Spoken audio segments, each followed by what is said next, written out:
26 කොටස අත්හැරීමත් ප්‍රේමයක්. අදහන්න අනුරාධ, මම ඔයාට ආදරය කරන්න ගත්තේ ඔයා දකින්නත් කලින්. ඒක මාර බැඳීමක්.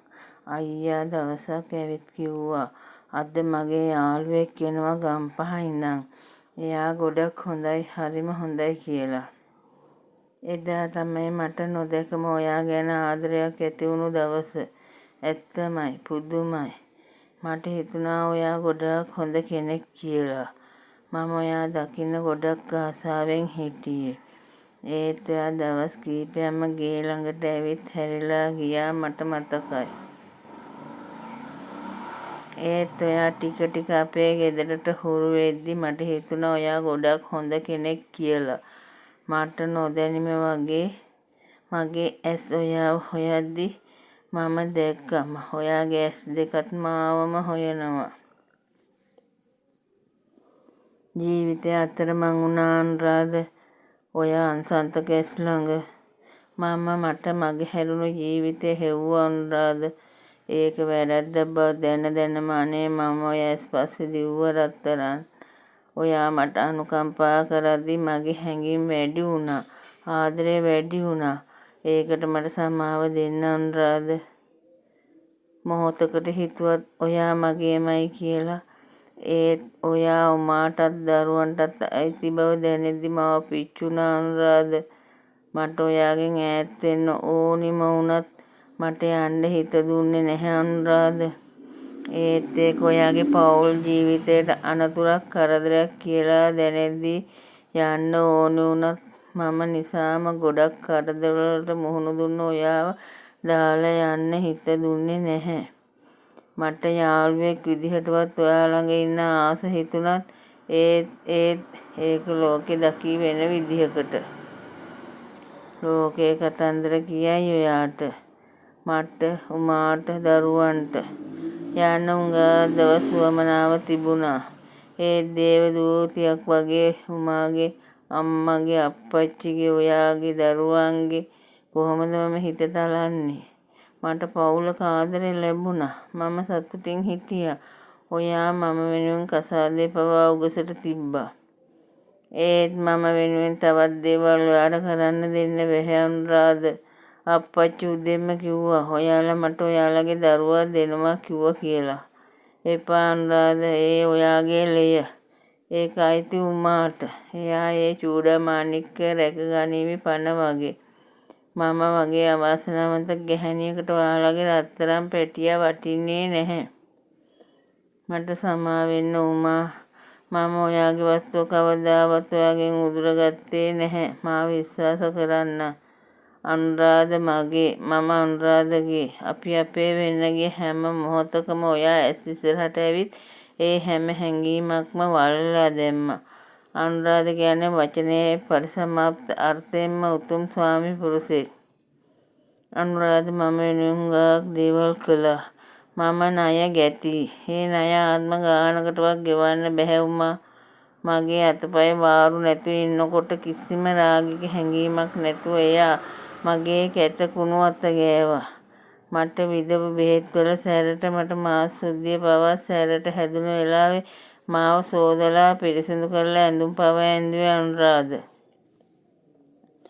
කොහොම අමතක කරන්නද උමා?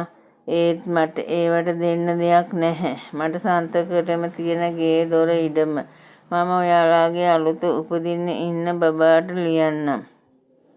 ඔප්පුව ළඟදීම ඔයාලට ලැබෙයි. චතුරික අරන් දීපු අත්ත කන කර ඔක්කොම මම හිටපු කාමරයේ ඇති. ඒ ඔක්කොම දූලා දෙන්නාට. මම දන්නවා අනුරාධ, මගේ ජීවිතය ගැන ඔයාට වගකීමක් තියෙනවා. ඒත් ඔයා බය වෙන්න එපා. මම ජීවිතය නැති කරගන්නේ නැහැ. මම යන්නේ ජීවිතය හොයාගෙන. ඒ ජීවිතය හොයන පාර මට සිහි කරලා දුන්නේ ඔයා. මේ ජීවිතේ මේ හැම බැඳීමක්ම දුකයි අනුරාධ. මම ඒ දුකට මුල, දුකට හේතුව, දුක නැති කිරීමේ මාර්ගය හොයාගෙන යනවා. චතුරික හොයන්න මහන්සි වෙන්න එපා අනුරාධ. එයා හදාගත්තු හිත විසිරවන්න එපා. එයාට එයාගේ පාඩුවේ ඉන්න දෙන්න. ආයෙත් කිසිම කෙනෙක් ගැන හෝ කිසිම දෙයක් ගැන මේ හිතේ බැඳීමක් ආශාවක් නැහැ. මගෙන් වරදක් වුණා නම් සමා වෙන්න අනුරාධ. උමා අම්මා අප්පච්චි පොඩි ලොකු දූ මම සමින්දි.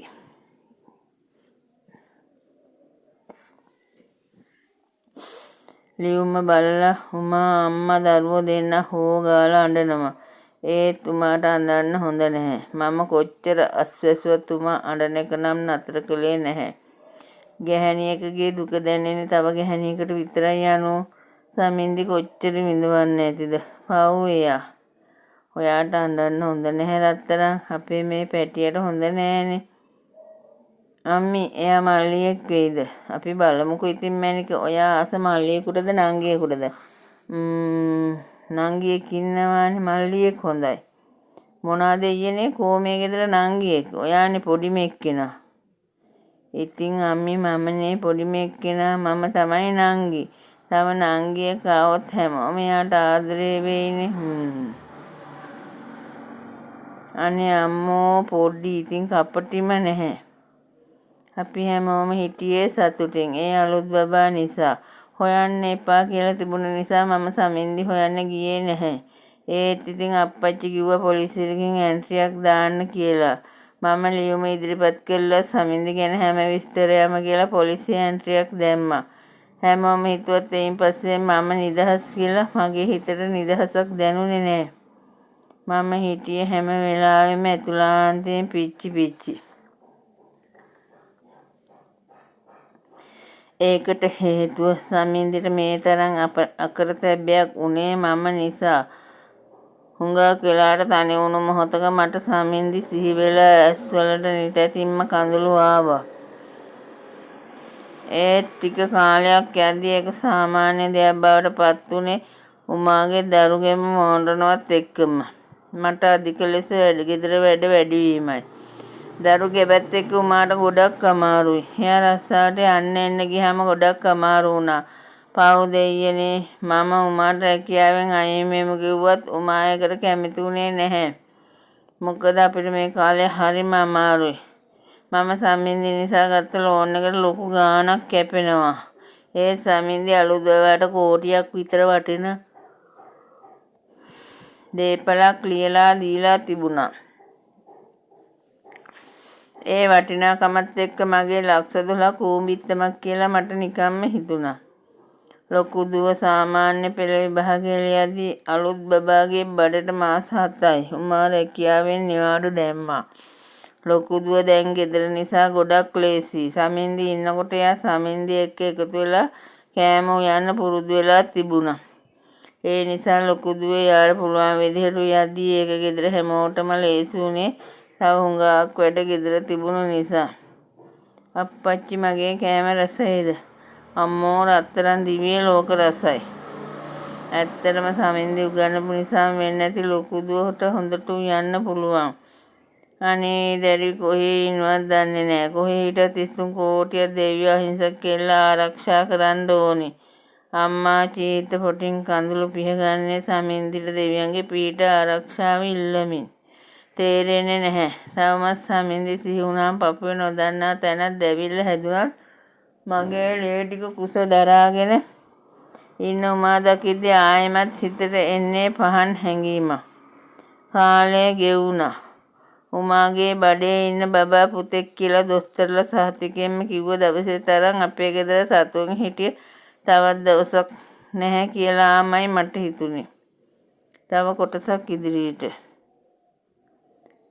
මේ කතාව බලන ගමන් තවම මගේ channel එක subscribe නොකළ යාළුවෝ channel එක subscribe කරලා bell icon එක click කරගෙනම යන්න. ආදරේ වස්තුලාට හැමදාමත් සුනි.